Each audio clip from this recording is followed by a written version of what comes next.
बहुत सारे लोगों ने ट्विन फ्लेम्स के बारे में पूछा है।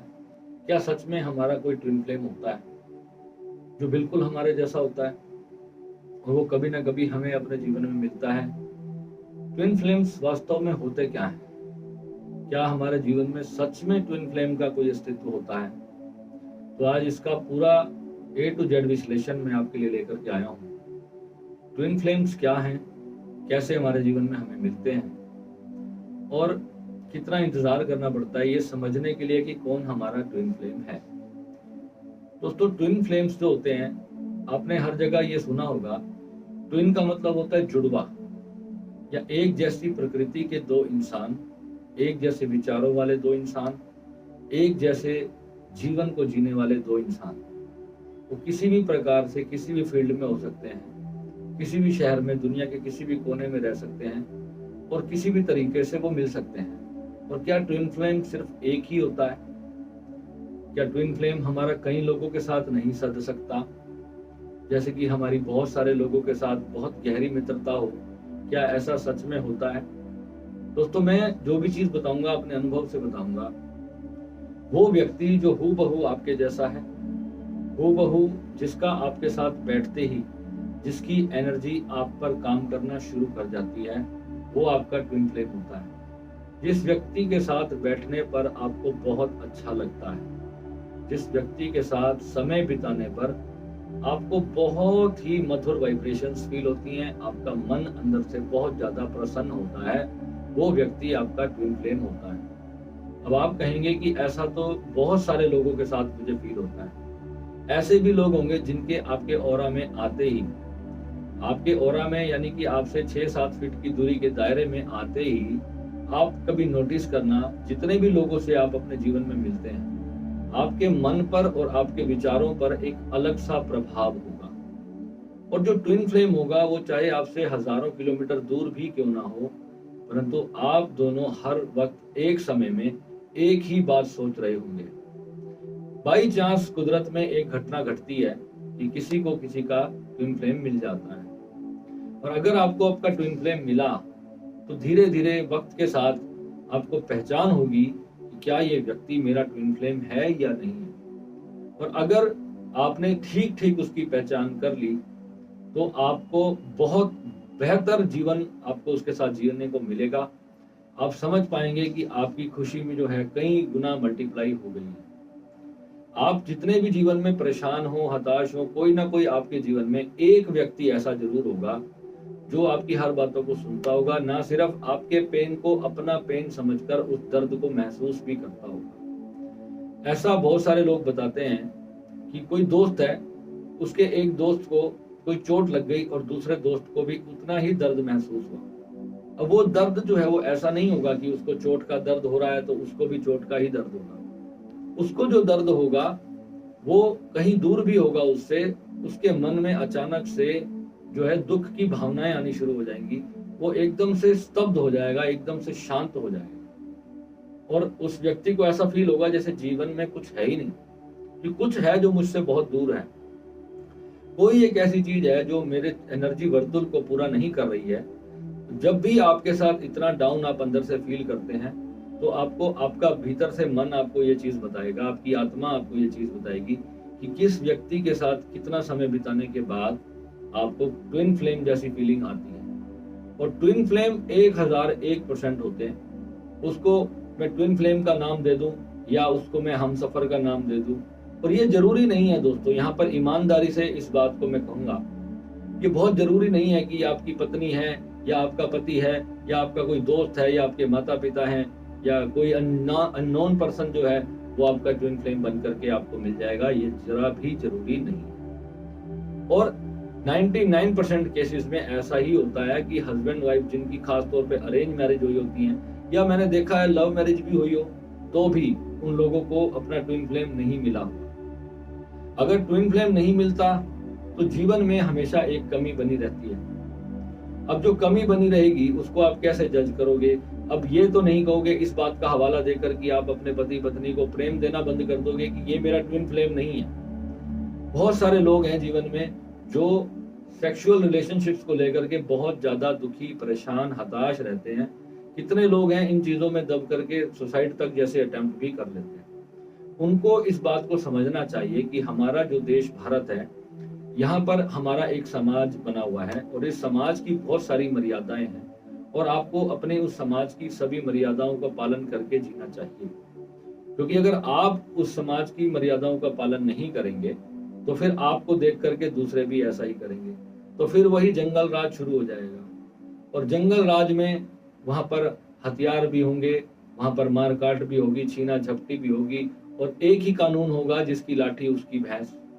और इस सब में जो सबसे ज्यादा सफर करने वाली जो होंगी वो होंगी इस देश की महिलाएं, क्योंकि महिलाएं जो हैं वो शारीरिक रूप से पुरुष के मुकाबले में कम शक्तिशाली होती हैं और जो ताकतवर पुरुष होंगे वो कमजोर महिलाओं पर अपना वर्चस्व स्थापित कर लेंगे। बहुत सारे रिलीजन्स में ऐसा आपने देखा होगा कि महिलाओं को कितना ज्यादा डोमिनेट किया जाता है। उसका कारण सिर्फ इतना है कि उन्होंने उस कानून को, उस जंगल कानून को अपनी जिंदगी में, अपने जीवन में एक सामाजिक धर्म के रूप में स्वीकार कर लिया। परंतु वास्तविकता ये नहीं है। समाज जो मर्जी कहे, कानून जो मर्जी कहे, परंतु ईश्वर के कुछ सिद्धांत हैं और वो सभी के लिए अटल हैं। चाहे उसमें किसी का कितना भी फायदा होता हो, चाहे किसी का कितना भी नुकसान होता हो, ईश्वर के कुछ लॉज हैं। अगर भगवान कभी बाढ़ कर देता है या सूखा पड़ा देता है या कहीं भूकंप देता है तो वो ये नहीं देख के देता कि इस इलाके में कितने हिंदू रहते हैं या इस इलाके में कितने मुस्लिम रहते हैं। उसकी प्रकृति के साथ, उसके जो कानून हैं उसके साथ जब भी छेड़छाड़ होगी तो वो कभी भी ये नहीं देखेगा कि कौन हिंदू है, कौन मुस्लिम है, कौन सिख है, कौन ईसाई है, उसको कोई मतलब नहीं। उसका कानून सभी के लिए एक तरह से काम करता है। उसका चाहे कोई भी लॉ ऑफ ग्रेविटी है या कुछ भी, उसके जितने भी सिद्धांत हैं प्रकृति के, कोई चीज आप ऊपर फेंकोगे तो वो नीचे धरती पे आके गिरेगी ही गिरेगी। तो भगवान के उस अस्तित्व के, उस परम सत्ता के अपने बहुत सारे कानून हैं। और जब इंसान अपने आप को इतना ज्यादा शक्तिशाली समझने लग जाता है और दुनिया के अंदर जो है आतंकवाद और इस तरह की चीजें वो इंसान जब अपनाने लगता है, अपने बलपूर्वक, अपनी शक्तियों के और अपनी ताकत के मद में आकर, अहंकार में आकर जब वो दूसरों पर कब्जा करने की कोशिश करने लगता है, तो वो उसकी जो परम स्थिति है, जो एक्चुअल में वो इंसान है, जो आनंददायक उसका जीवन है, जो जीवन की सबसे बड़ी खुशी है, वो उसी से ही वंचित हो जाता है और अपना ही एक मानसिक दायरा बना लेता है और उस मानसिक दायरे में इंसान पूरी जिंदगी बिता देता है। कितने ही लोग जो आतंकवाद के रास्ते पे चले जाते हैं या किसी भी प्रकार के जो धार्मिक विवाद हैं उसमें पड़ते हैं, वो कभी भी ये नहीं समझ सकते कि धर्म एक है, केवल मानवता धर्म है। सिर्फ हम मानव हैं इसलिए हम मानवता भी कहते हैं, परंतु मानवता से ऊपर इस संसार में बहुत सारे लाखों करोड़ जीव जंतु और भी हैं। हमारी जो मानवता है वो उन सबके प्रति भी होनी चाहिए।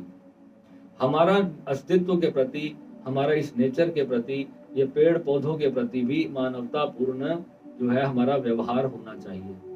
आज हम इतने पेड़ काटते चले जा रहे हैं, आज हमें सांस लेना मुश्किल हो चुका है, इतनी गर्मी हो रही है।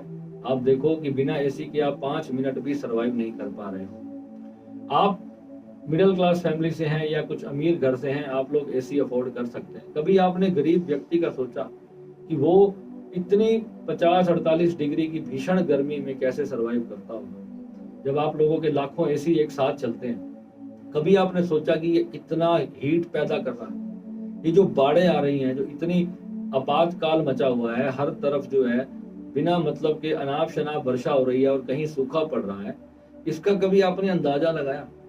मैं सभी को नहीं कहता, आप अपनी जिम्मेदारी देखो कि आपकी जिम्मेदारी क्या है। आपने अपने जीवन में क्या एक भी पेड़ लगाया? आप उस लायक बने कि आपका ट्विन फ्लेम ईश्वर आपको दे दे।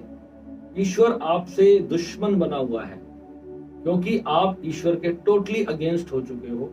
और ट्विन फ्लेम तो उसको प्राप्त होता है जो परमात्मा के साथ एक हो जाता है, जो परमात्मा का साक्षात्कार करता है, जो अपनी परम योग की स्थिति को उपलब्ध होता है, उसको जीवन में दया रूप में, कृपा रूप में ईश्वर जो है उसका ट्विन फ्लेम उसको मिलवा देता है। अब आप पूछेंगे कि क्या मुझे ट्विन फ्लेम मिला? तो मुझे मेरे जीवन में 1001% मेरा ट्विन फ्लेम मिला। वो मेरा बहुत अच्छा दोस्त है, उसने मेरे जीवन में बहुत बड़ी मेरी मदद की। हर जगह पे उसने मेरे दुख को अपना दुख समझते हुए मेरी सहायता की। कभी भी मैं दुखी होता था तो मुझे हर बड़े से बड़े दुख से सिर्फ वार्तालाप से ही वो मेरा मित्र मुझे बाहर निकाल देता था। हर जीवन की परिस्थिति में उसने मेरा साथ दिया। मैंने पाया कि मेरे बहुत सारे दोस्तों में मेरा एक ही ट्विन फ्लेम है, जिसने मेरे दुख को अपना दुख जानते हुए, उस दुख को अच्छी तरह से समझते हुए, उस परिस्थिति में मैं जो करता ऐसा ही करने को मुझे उसने कहा, और उसने हमेशा मेरी सहायता की। उसे मेरी कामयाबी से बहुत खुशी हुई। और मैं यहाँ तुझे देखना चाहता था। उस व्यक्ति ने मुझे 10 साल तक प्रिपेयर किया कि मुझे जो है ऐसा कुछ करना है दुनिया के लिए। वो मुझे बचपन से जानता था। हम दोनों घंटों बैठ करके जो है स्पिरिचुअलिटी की बातें करते थे गाड़ी में बैठ करके। मुझे हमेशा बताता रहता था। उसने मेरी बहुत मदद की और मुझे हमेशा कहता था कि जो इतना कुछ तेरे पास है विराट, तू ये लोगों को क्यों नहीं देता। उसने मुझे बहुत गाइड किया। तो आपके जीवन में भी कोई ना कोई ऐसा जरूर होगा। आप उसको रिकॉग्नाइज करो और ट्विन फ्लेम के चक्कर में मत पड़ो कि वो आपका ट्विन फ्लेम है या नहीं। आप सिर्फ इतना रिकॉग्नाइज करो कि क्या वो व्यक्ति आपके जीवन में कुछ वैल्यू एडिशन कर रहा है या आपकी कामयाबी से वो जल रहा है। और आपको इस लायक बनना है कि कोई व्यक्ति आपसे जलन का भाव ना रखे, आपकी केवल मदद करे। अब ट्विन फ्लेम, बहुत सारे लोग मुझे लड़के लड़कियों के फोन आते हैं कि प्रेम के मामले में भी पूछते हैं। हर मामले में आपका ट्विन फ्लेम होगा। क्या आपकी माँ आपकी ट्विन फ्लेम नहीं है? सबसे बड़ी ट्विन फ्लेम तो आपकी माँ है। उससे भी बड़ा अगर मैं ट्विन फ्लेम कहूंगा वो आपके पिता है। जो माता पिता अपने बच्चे के लिए त्याग और बलिदान करते हैं वो कोई ट्विन फ्लेम नहीं कर सकता। मेरी नजर में सबसे बड़े ट्विन फ्लेम हमारे माता पिता। मेरे पिताजी मुझे कहते थे, जब बाप बनेगा ना बेटा तब तेरे से पूछूंगा कि पिता होना क्या होता है। अभी तो मेरा बेटा सिर्फ 10 महीने का है और मैं रोता हूँ अकेले बैठ करके कि मैंने अपने पिताजी का कितनी बार बचपन में दिल दुखा दिया, उनका कहना ना मान करके। हमें गाइडेंस ही नहीं दी गई। हमें माता पिता के बारे में इतना समझाया ही नहीं गया कि माता पिता कितने महान होते हैं।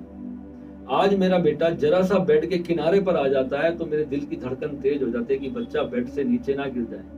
और सोचो कम से कम 3-4 साल की उम्र तक तो बच्चा ऐसी ऐसी हरकतें करता ही है। क्योंकि 4 साल का वो जो जीवन हमारे पिता ने, हमारी माता ने हमारे ऊपर जो एक अंगरक्षक बन के वो बैठे रहे होंगे, तब आज हमारे हाथ पैर सही सलामत हैं और हम आप बीच में आपके बैठे एक दूसरे से बात कर रहे हैं। तो क्या इससे बड़ा कोई ट्विन फ्लेम होगा जो आपके दर्द को अपना समझता होगा? और आप लोग बाहर के ट्विन फ्लेम ढूंढते फिर रहे हैं। आपके गुरु से बड़ा कोई ट्विन फ्लेम होगा जिसने आपको परमात्मा का रास्ता बताया। उससे भी बड़ा, माता पिता से भी बड़ा अगर कोई ट्विन फ्लेम होगा तो वो आपके गुरु हैं, जो आपको इस जलती हुई आग से निकलने का मार्ग बताते हैं। जो खुद तो निकले ही हैं परंतु आपको भी इस जंगल की आग से निकलने का मार्ग आपको दे रहे हैं, अपने मन के इन दुखों से बाहर निकलने का मार्ग दे रहे हैं। दोस्तों, आप रावण के बारे में जानते हो कि रावण कैसा प्राणी था। सब कहते हैं रावण के 10 सिर थे, बहुत दशमुख था, बहुत खतरनाक था, राम ने रावण को मारा। मेरी रामायण को लेके फिलॉसफी पता क्या है? मैं रामायण से मैं सीखता क्या हूँ? मैं जब रामायण को अपने आध्यात्मिक जीवन में उतार के देखता हूँ तो मेरे मन में एक ही चीज आती है। हमारे भीतर हमारी जो चेतना है, हमारी जो कुंडलिनी शक्ति है, मैं उसको सीता का नाम देता हूँ। सीता जो है, हमारा जो ये शरीर है वो एक रावण के पुतले के समान ही है। काम, क्रोध, लोभ, मोह, अहंकार, तमस, ईर्ष्या, निंदा, जलन, राग, द्वेष, ये सब जो है रावण के 10, मैं कहूंगा कि जो विकार हैं, यही रावण के 10 सिर हैं। और ये सिर इसलिए कहूंगा क्योंकि हमारे जो बुद्धि है, हमारे जो विचार हैं, यही इन चीजों में घूमते रहते हैं। काम, क्रोध, लोभ, सब इसी चीजों में घूमते रहते हैं। तो रावण कौन हुआ? रावण हमारा मन है। हमारा मन ही तो रावण है। और हनुमान हमारे गुरु हैं।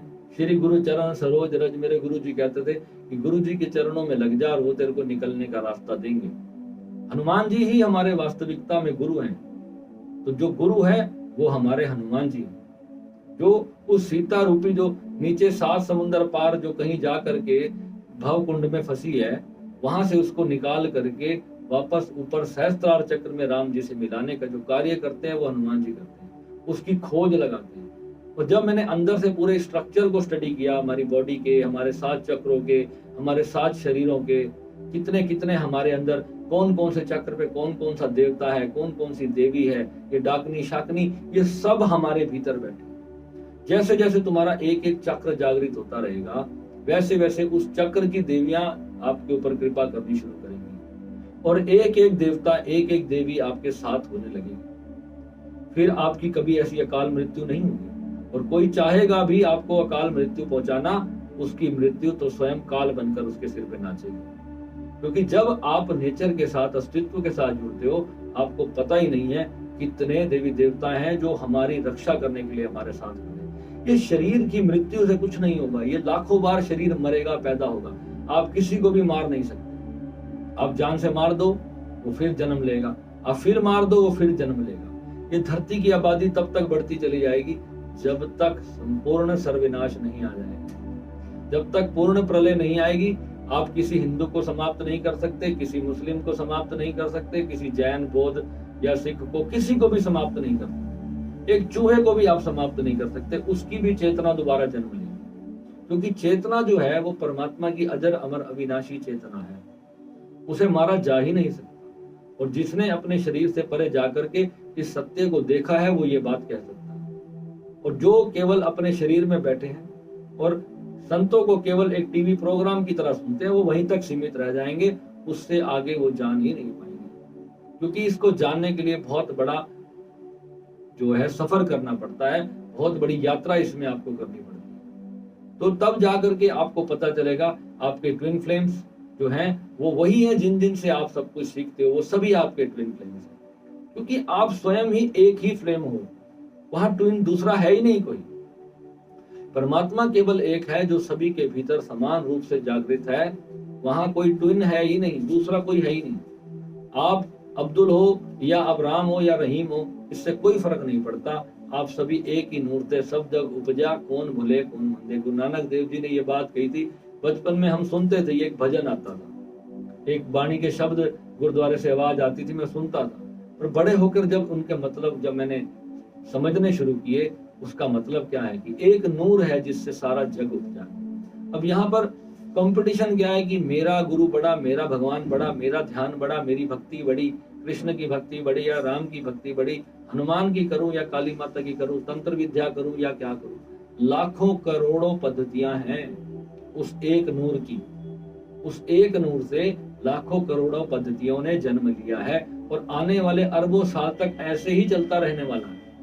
कितने बार धर्म पैदा होंगे और कितनी बार धर्म समाप्त हो जाएंगे, फिर और धर्म पैदा होंगे। परंतु जो खोज है आपके भीतर, आप कितना भी अपनी खोज को कहीं आप रोक नहीं सकते। आप दूसरों को मार देंगे, काट देंगे, परंतु आपके भीतर जो एक चीज है, जो दुख है कि मुझे अभी तक नहीं मिला, आप अपने आप से एकांत में बैठ करके ये प्रश्न करें कि क्या आपको परमात्मा मिल गया, क्या आपको उसका साक्षात्कार हो गया, क्या जीवन की वो खोज आपकी समाप्त हो गई।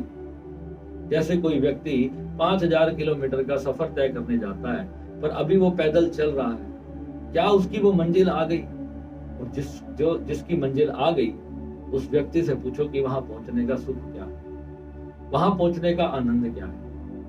उसे दुख होता है कि जब दो अज्ञानी एक दूसरे को केवल इस बात के लिए मार देते हैं कि मेरा भगवान बड़ा और दूसरा तेरा भगवान बड़ा, और दोनों को देखता है कि दोनों ही अज्ञान में बैठे हैं, ना उसको भगवान मिला है और ना उसको भगवान मिला।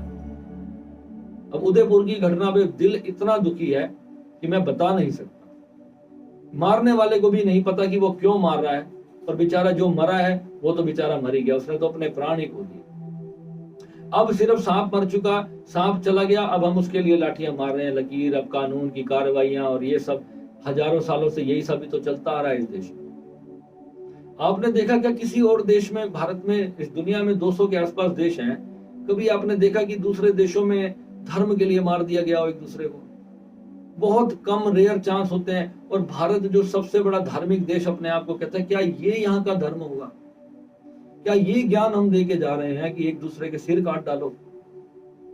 मुझे इतना दुख होता है। अभी पीछे निहंग सिखों ने भी जो है वहां पर बाईपास पे दिल्ली के जब आंदोलन हुआ था, तो वहां पर किसी ने गुरु ग्रंथ साहिब जी का अपमान कर दिया, उसको सिर काट डाला उसका। क्या हमारे परमात्मा को, हमारे वाहिगुरु जी को खुशी हुई होगी?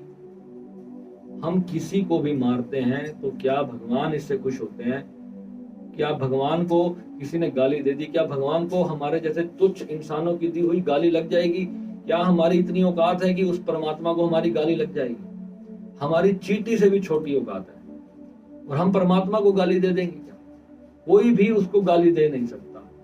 हमारा गाली देना ऐसा ही है जैसे हाथी के कान में एक मच्छर आगे बोल के चला गया, कुछ भी फर्क नहीं पड़ेगा उसको। और हम एक दूसरे को आपस में लड़ झगड़ कर, मार कर, काट कर अपने आप को सोचते हैं कि मेरा खुदा जीत गया या मेरा राम जीत गया। और इतने दिनों से यही सब हो रहा है, इतने सालों से यही सब हो रहा है। क्या कोई ऐसा कदम नहीं उठा सकता कि जिससे शांति पैदा हो, एक दूसरे के मन में परमात्मा के, एक दूसरे के रिलीजन के प्रति प्रेम भाव पैदा हो, आदर पैदा हो? जो नफरत से नहीं हुआ, मैं कंफर्म हूं ये प्यार से होगा। और प्यार जब दुनिया में नहीं पहुंचेगा तो कैसा होगा? क्या इन लोगों को नहीं समझाया जा सकता कि तुम्हारे खुदा में और हमारे खुदा में कोई फर्क नहीं? हम भी उसी की पूजा करते हैं जिसकी तुम इबादत करते हो। क्या इसको समझाने का हमें कोई हक नहीं? क्या हम भी ऐसी भेड़ बकरियों की तरह मार दिए जाएं, काट दिए जाएं और अपने बच्चों की लाशों को ढोते रहें? और आपको लगता है कि ये यहाँ समाप्त हो जाएगा? अब मैं ये नहीं कह रहा कि तुम आवाज उठाओ, लड़ाई करो, सड़कों पे आके आंदोलन करो, मैं तुम्हें ये नहीं कह रहा। तुम्हें आवाज उठानी है शांति के लिए। शांति के लिए आवाज उठानी है, लोगों के भीतर जागरूकता पैदा करनी है कि किसी की हत्या करना पूरी मानवता की हत्या के बराबर है। और एक दूसरे के धर्म का सम्मान करना चाहिए। जब हम एक दूसरे के धर्म का सम्मान नहीं करते तो ही ये सब कुछ होता है। परंतु रिकॉग्नाइज तो हो कि धर्म क्या है। जब तक हमें यही नहीं पता कि धर्म है क्या, तभी तो हम धर्म का सम्मान करेंगे। हम किसी अधर्मी के धर्म का सम्मान कैसे करें? जो अधर्म को धर्म मानते हो, आप उसका सम्मान कैसे करें? आपको ये बात समझनी चाहिए दोस्तों कि इस वक्त हमारा देश, आपसी भाईचारे की हमारे देश को बहुत ज्यादा जरूरत है। और जो भी त्रुटियां हैं, जो भी धार्मिक किताबों में, धार्मिक ग्रंथों में जो त्रुटियां, वो ऊपर से किसी की गई नहीं है, वो ज्ञानी जनों की हुई त्रुटियां नहीं है। वो त्रुटियां ऐसे ही राजनीतिक लोगों के द्वारा की गई हैं जो धर्म को राजनीति बनाना चाहते थे। क्या है, कहीं ये किताबें कहीं प्रिंट होती हैं, कोई भी जाकर के अपनी 5 लाइन उसमें ऐड करके लिख दे और उसको प्रचार करने लग जाए तो बस सामने वाले को उसको मानना पड़ता है। ये सब जितना भी छेड़छाड़ हुआ है हमारे धार्मिक ग्रंथों के साथ, और वही कारण है हमारे देश को बांटने की, तोड़ने की कोशिश की गई है। और हमें समझना चाहिए, हम सभी एक दूसरे के ट्विन फ्लेम बन जाएं, यही जीवन का सबसे बड़ा उद्देश्य होना चाहिए। ऐसे प्रश्न करते हैं लोग, ट्विन फ्लेम खोजना है। यहाँ दुनिया मर रही है दुख से, एक दूसरे के पास खाने को भोजन नहीं है, भूखे के पास अन्न नहीं है, आप अपने ट्विन फ्लेम को खोज रहे हैं। आपको खोजना चाहिए लोगों की खुशी को, लोगों की हंसी को खोजना चाहिए। आपका हर एक व्यक्ति को आज एफर्ट करने की जरूरत है इस संसार में शांति प्राप्त करने के लिए। अपने लिए करो, इसमें कोई शक नहीं कि आपको अपने परिवार के लिए कार्य नहीं करना, काम नहीं करना, परंतु कुछ तो आपका फर्ज बनता है कि अपने शहर में, अपने आसपास, अपने लोगों को एकत्रित करके भगवान की चर्चा करो, परमात्मा की चर्चा करो, उनको जो है असली सत्य दो। जो आपको नहीं मिला तो आप आगे कैसे देंगे? पहले कम से कम आप तो सीखो, तो आप दूसरों को सिखाओगे। अपने गुरुजनों का सम्मान करना चाहिए। जो धर्म के लिए खड़े हैं, एटलीस्ट कम से कम उनकी टांगे नहीं खींचने चाहिए। बहुत सारे लोग आकर के मुझे बोलते हैं आप फीस इतनी ज्यादा क्यों लेते?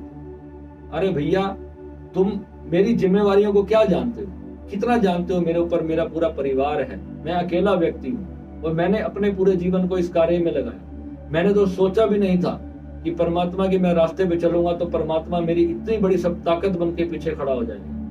मैंने जरा भी नहीं सोचा था, रत्ती भर भी मुझे एहसास नहीं था। तुम क्या जानते हो मेरे पर्सनल कर्म के बारे में, मैं अपने जीवन में क्या क्या कार्य करता हूँ? मैं यहाँ पर बखान नहीं करता फिरता हूँ, मैं किस किस जिम्मेदारियों को लेकर के चलता हूँ। मेरी 5% भी अगर तुम निभा जाओ तो मैं तुम्हें मान जाऊंगा। और यहाँ पर बैठ करके मैं अपने सनातन धर्म की बात करता हूँ, लोगों में वो सच्चाई डालने की कोशिश करता हूँ जहां पर सिखाया जाता है सर्वे भवन्तु सुखिनाम, सर्वे सन्तु निरामया, सर्वे भद्राणि पश्यन्तु, मां कश्चित् दुःखभाग् भवेत्। जहां पे सबके सुख की बात की जाती है, सबकी खुशी की बात की जाती है। मेरी दुकान पे जो लड़का काम करता है, 10 साल हो गए उसको, वो मुस्लिम लड़का है, वो मेरे घर के मेंबर की तरह रहता है। मैंने आज तक उसके साथ कोई भेदभाव नहीं किया। जो खाना मैं खाता हूँ वही उसी को भी खिलाता हूँ और उसके साथ भी खा लेता हूँ। तो तुम मेरे बारे में नहीं जानते। मैं मुस्लिम या किसी धर्म से नफरत नहीं करता। मेरे साथ वो लड़का बैठ करके ध्यान करता है, वो वैष्णो देवी की यात्रा पे 3 बार गया, मुझे कहता भैया मुझे वृंदावन लेके जाओ। मेरे साथ कभी कभी गौशाला में सेवा करने भी चला जाता है। तो क्या आप में से कितने मुस्लिम ऐसे हैं जो इस तरह के बन सकते हैं? क्या ऐसे व्यक्ति को कोई मार देगा? उसको कोई हाथ लगाए, हम अपनी जान भी लेके खड़े हो जाएंगे आगे। तो दोस्तों, प्यार जो है वो बांटने से बढ़ता है, एक दूसरे को देने से बढ़ता है। आज उसके परिवार में उसकी बहन की शादी थी, मैंने उसकी मदद की, उसका परिवार इतना खुश हुआ कि भैया ने हमारी मदद की। हमें एक दूसरे की सपोर्ट करनी है, एक दूसरे की शक्ति बनना है, ना कि इस तरीके से हम एक दूसरे को मारेंगे। ये कुछ तत्व हैं जो हम दोनों को लड़ाने का काम करते हैं, और ये बाहरी ही हैं। ये हमारे देश में ऐसी गंदी जाति पैदा नहीं हो सकती। ये आतंकवाद इस धरती से नहीं निकला है, ये बाहर की धरती से ही हमारे देश पे आया है, और इस संकट को आपको समझना होगा। और अगर आज आप लोग अपने बच्चों को अपने धर्म शास्त्रों का ज्ञान नहीं दोगे, तो आप ये समझ लो कि जैसे एक एक करके मुर्गी को निकाल के काटा जाता है और बाकी मुर्गियां देखती रहती हैं, वही स्थिति आपकी होने वाली। ट्विन फ्लेम खोजने आए। चलिए मिलते हैं, आज मेरा मूड बहुत खराब है। नमस्कार।